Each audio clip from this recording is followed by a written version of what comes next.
हे hi hello, मैं आपका दोस्त सबिकान फ्रॉम बी अवे चैनल। 21 वर्ष की सर्विस, 25 तबादले। जी हाँ, 21 साल की सर्विस में 25 तबादले। मैं बात कर रहा हूँ तुकाराम मुंडे साहब की, जो एफडीए कमिश्नर है। Salute to mister Tukaram Munde sir. आपने जो लोगों को लिए किया है, महाराष्ट्र के लोगों के लिए किया है, यहाँ तक कि इससे बाहर तक के लोगों को फ़ायदा पहुँचेगा, क्योंकि यहाँ से जो चीज़ें और यहाँ से जो सामान एक्सपोर्ट्स होते हैं उनमें भी एडल्ट्रेशन था। एडल्ट्रेशन जैसे कि आप समझ ही रहोगे, भेसड़ मराठी में जिसको कहते हैं। और अगर सरल भाषा में मैं कहूँ तो एक चीप मिक्सर होता है जो मिक्स कर दिया जाता है कोई भी सामान में, कोई भी पदार्थ में, उसको कहते हैं एडल्ट्रेशन, भेसड़। तो जी हाँ, मैं तो कहूँगा तुकाराम मुंडे साहब, आप सच्चे देशभक्त हो, आपको वंस अगेन सल्यूट। और मैं ये भी जानता हूँ कि ऐसे ईमानदार ऑफिसर या ईमानदार ओहदेदार पद पे जो होते हैं उनको बहुत सारी कठिनाइयाँ आती है। ज़्यादा टाइम तक के टिकने नहीं दिया जाता है, क्योंकि आफ्टर ऑल हमारे देश की राजनीति आप सबको पता ही होगी।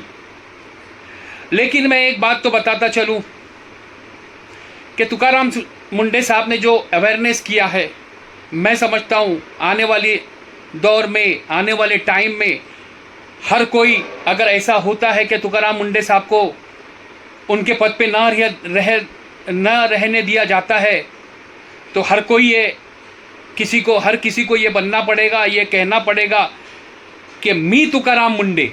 जी हाँ, मैं आज बात कर रहा हूँ, इतना अवेयरनेस जो तुकाराम मुंडे साहब ने लाया है। मैं आपको बता दूं कि आज तक जो हम लोग खा रहे पी रहे हैं, क्या खा रहे क्या पी रहे हैं, इतना अवेयरनेस नहीं था जो आज तुकाराम मुंडे साहब की वजह से हुआ। मैं आपको बता दूं कि ये फूड्स एंड ड्रग्स इंडस्ट्रीज़ में इतना सारा स्कैम्स और इतनी सारी चोरियां, इतने सारे मिक्सचर हो रहे हैं कि मैं समझता हूं जितना ड्रग्स का धंधा नहीं है, नारकोटिक्स का धंधा नहीं है, एनडीपीएस का धंधा नहीं है हमारे इंडिया में, उतनी बड़ी इंडस्ट्री ये एडल्ट्रेशन की चल रही है। जी हाँ, मैं अपने पूरे होशो हवास के साथ कर रहा हूँ। इसकी मैं मिसाल दूंगा आपको। जो ड्रग्स कंज्यूम करते हैं, एनडीपीएस नारकोटिक्स कंज्यूम करते हैं, वो देश की पॉपुलेशन का कितना हिस्सा होगा? 10%, 15%, 25%। लेकिन यहाँ पर जो एडल्ट्रेशन का, जो मिक्सर का, जो भेसड़ का शिकार हो रहे हैं वो आवाम पूरे देश की, मैं समझता हूँ नियर अबाउट 100% शिकार हो रहे हैं। कि हर कोई दूध पी रहा है, हर कोई पनीर खा रहा है, हर कोई खवे का इस्तेमाल कर रहा है, हर कोई दूध से बने मिठाइयाँ इस्तेमाल कर रहा है। तो आप सोच समझते हैं कि कितना भयंकर असर हमारी सेहत पे हो रहा है। आपने कभी सोचा था कि दूध में भी पाम ऑयल मिलाया जाता है, शैम्पू मिलाया जाता है, यूरिया मिलाया जाता है? जी हाँ, यूरिया जो कि एक पेस्टिसाइड है जो फार्मर्स यूज़ करते हैं। तो आप सोचिए क्या क्या चीज़ मिलाकर आर्टिफिशियल दूध बनाया जाता है और ओरिजिनल दूध के नाम पे बेचा जाता है। जैसे कि एक सर्वे के मुताबिक और फूड एंड ड्रग्स के स्टडी के मुताबिक जितना दूध प्रोड्यूस होता है महाराष्ट्र में, उससे ज़्यादा कई लाख लीटर कंजम्पशन होता है। तो सवाल ये उठता है कि जितनी पैदावार नहीं होती है उससे ज़्यादा यूज़ है, तो वो एक्स्ट्रा का दूध कहाँ से आ रहा है? तो यही सारा वो एडल्ट्रेशन का खेल है जिसके ज़रिए से ये सब चल रहा था।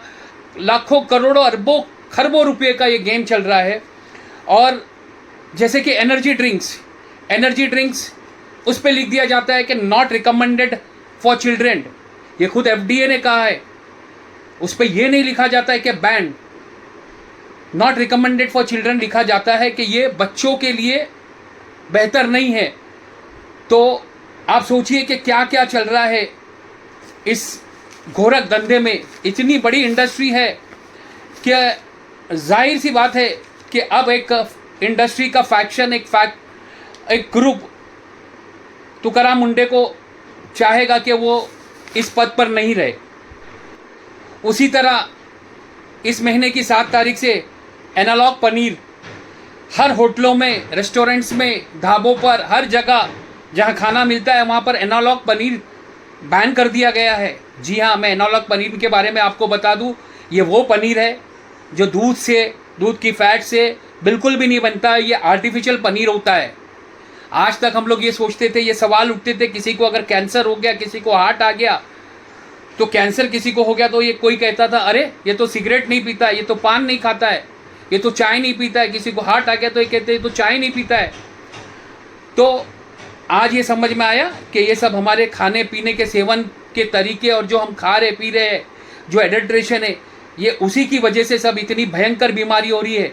और एक वर्ल्ड हेल्थ ऑर्गेनाइजेशन का अनुमान ये है कि 2035 तक के इंडिया में 80% लोग, अगर एडल्ट्रेशन से नहीं बचा गया तो 80% लोग भयंकर बीमारी के शिकार हो जाएंगे, कुर्क रोग हो जाएगा, यानी कि कैंसर हो जाएगा। FDA कमिश्नर तुकाराम मुंडे साहब ने जो काम किया है वो तो बिल्कुल सराहनीय है। उन्होंने जो गाइडलाइंस निकाली है, अब हर होटल और रेस्टोरेंट्स के लिए अनिवार्य हो गया है कि उनके होटल्स की मतलब पूरा जो वॉल्स है उसमें पूरी टाइल्स होना चाहिए जो कि वॉशेबल हो, वेंटिलेशन प्रॉपर हो, वहाँ पर एग्जॉस्ट की फैसिलिटी हो, और ये होटल जो है पेस्टिसाइड कंट्रोल होना चाहिए। पेस्टिसाइड्स इनको मैंडेटरी है। पेस्टिसाइड्स की कोई फर्म से उनका कोलैबोरेशन होना चाहिए, यानी टाई अप होना चाहिए कि उनका बराबर टाइम टू टाइम पेस्टिसाइड हो। और उन्होंने यहाँ तक के गाइडलाइन निकाली है कि जब होटल में जाके कोई खाना मांगता है या गरम खाना के नाम पे जो गरम खाने के नाम पे जो सर्व करते हैं, तो गरम खाना मीन सिर्फ गरम खाना नहीं, वो 60 डिग्री सेंटीग्रेड पे होना चाहिए। और अगर कोई ठंडी चीज़ मांगता है, आइसक्रीम जैसी ये मांगता है, तो वो 4 डिग्री सेंटीग्रेड का होना चाहिए, -4 डिग्री का होना चाहिए। और अगर कोई फ्रोज़न चीज़ मांगता है तो वो -18 डिग्री सेंटीग्रेड होना चाहिए। इतना ही नहीं, इन्होंने ये भी कहा है अपनी गाइडलाइंस में कि hot water, hand wash, soap और टॉवल का भी प्रोविज़न होना चाहिए। हॉट वाटर नहीं, सॉरी, हैंड वॉश, सोप और टॉवल का भी प्रोविज़न होना चाहिए। और यहाँ तक कि उन्होंने कहा है कि वेज और नॉन वेज खाना स्टोर भी अलग किया जाए और बनाकर भी रखा जाए अलग, और सर्व भी अलग किया जाए। तो ये सारी गाइडलाइंस जो FDA की तरफ से आई है, अब मैं ये समझता हूँ कि इतना अच्छा काम FDA कमिश्नर कर रहे हैं कि कठिनाइयाँ उनको बहुत आ सकती है। इसीलिए मैं आज मेरे वीडियो के ज़रिए से सारी अवाम को ये बोलूँगा कि जब कभी ऐसा, हम तो ये चाहेंगे कि ऐसा ना हो कि तुकाराम मुंडे साहब अपनी पोस्ट से हटाए जाए, लेकिन कभी ऐसा होता है तो हर किसी को तुकाराम मुंडे बनना पड़ेगा।